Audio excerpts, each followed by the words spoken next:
I said, yeah, it's kind of a family. And so, and that process, that beginning process is really important in terms of the settling in. And they go on schedule immediately. So you come in and here's your classroom and here's your caseworker, and you're going to get your eyes checked by our optometrist to the stars who does free eye exams and gives them free eyeglasses, and we'll give them free contact lenses if they graduate high school.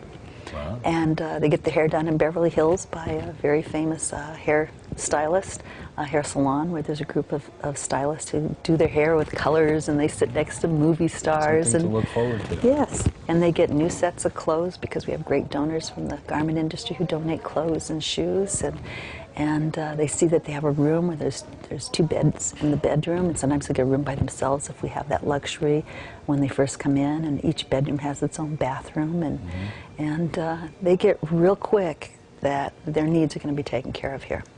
So let's contrast that to what you and I had a conversation not too long ago about what's going on in Las Vegas in particular.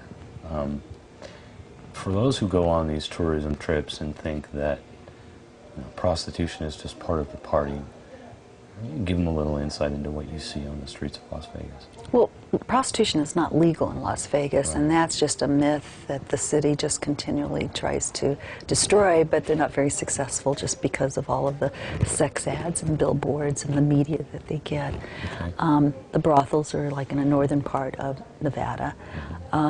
There are children there.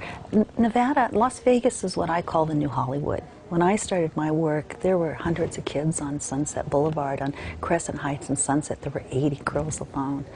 And they were pretty free to walk around, and you could go out and you could talk to them. You have a cup of coffee.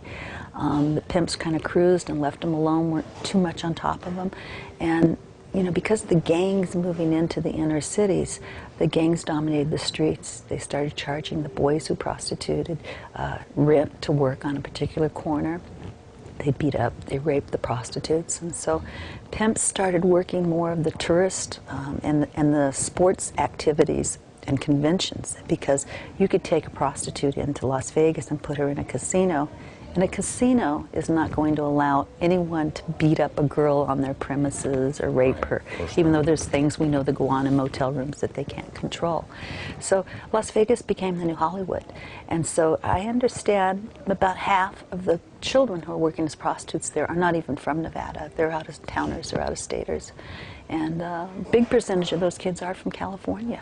So I'm glad you got to that point, because that's another point that I'd like to make, is that these kids, if you can imagine, are taken from a normal neighborhood in Southern California to all kinds of places around the country, and they're moved on a pretty regular basis, are they not? Yes, they are. So it seems to me the game is a shell game with the child. And in Exactly. fact, I worked with one parent that he was doing the best he could to track where his daughter was, and he missed her by 1 day several times, as I understand it. Mm-hmm. As a father, I can't even imagine trying to track my little girl around the country, you know. So that's part of the difficulty you deal with, isn't it? I mean, is that they're just used to a lack of stability. They're used to being moved around.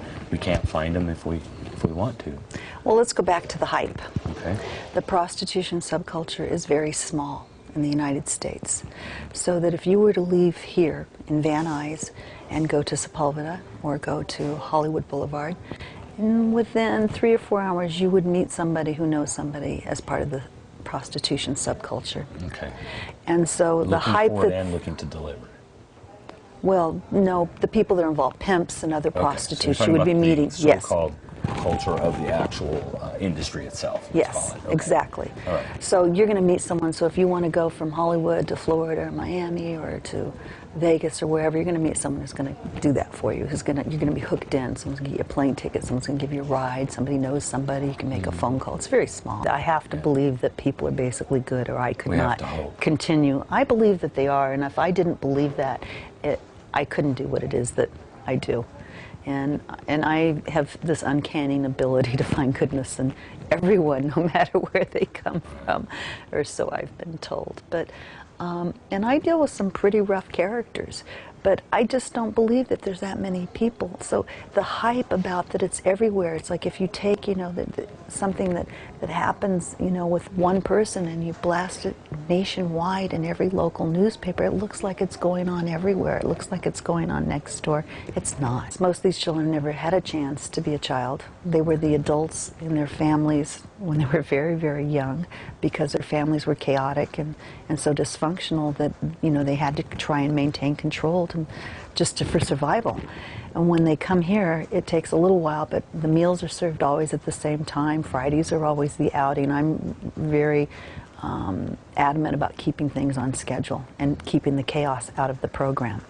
And so once they realize they can let down their trust, you'll turn around and you'll see someone drawing a hopscotch in the parking lot, doing hopscotch, or, you know, coloring for hours on a rainy day, which is something that maybe an 8-year-old would do. And so I remember one time on a television show, Lisa Gibbons asked a little girl, "What is it that Lois taught you?" And she said, "She taught me how to be a child." And it is the first time for them. So you're seeing that. Now, given that they're put into a situation with law enforcement or put into a situation in a courtroom or with a pimp, they can trigger right back to that tough veneer. So let me ask you a question on that. I mean, we're trying to get people to understand that, again, we're not trying to raise the hype here. I'm actually trying to dispel some of the myths. But on the other hand, when you're trying to raise money and get support for an organization like this, you have to let them know. I'm saying it's not the world coming apart, but it's very real. What would you tell someone about your success with her, right? To allow you to continue to move forward, and then how can someone who wants to help? Well, you know?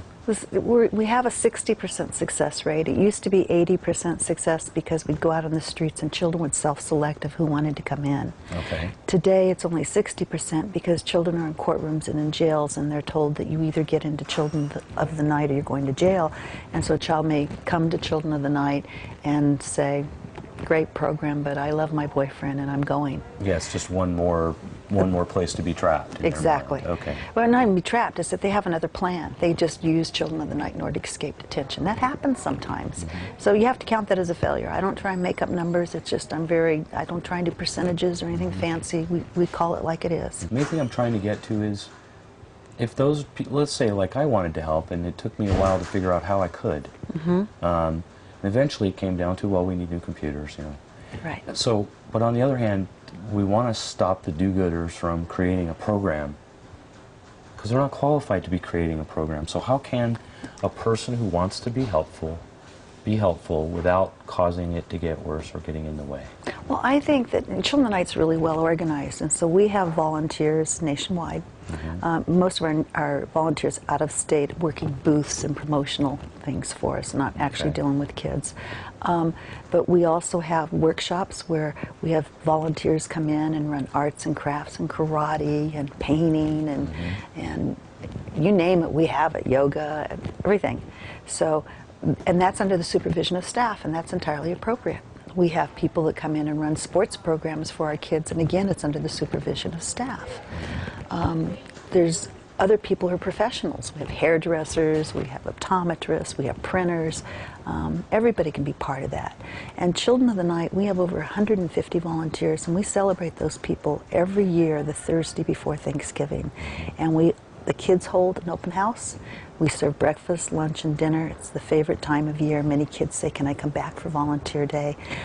They give tours. They work in tandem. They give tours to the volunteers that come through the program. They get to see their school projects, get to see their bedrooms, and then they're brought into the day room for a meal. And then in between the meals, the kids get to kick it right here in this room and watch TV, and then come back in and say, "Okay, next group, next up."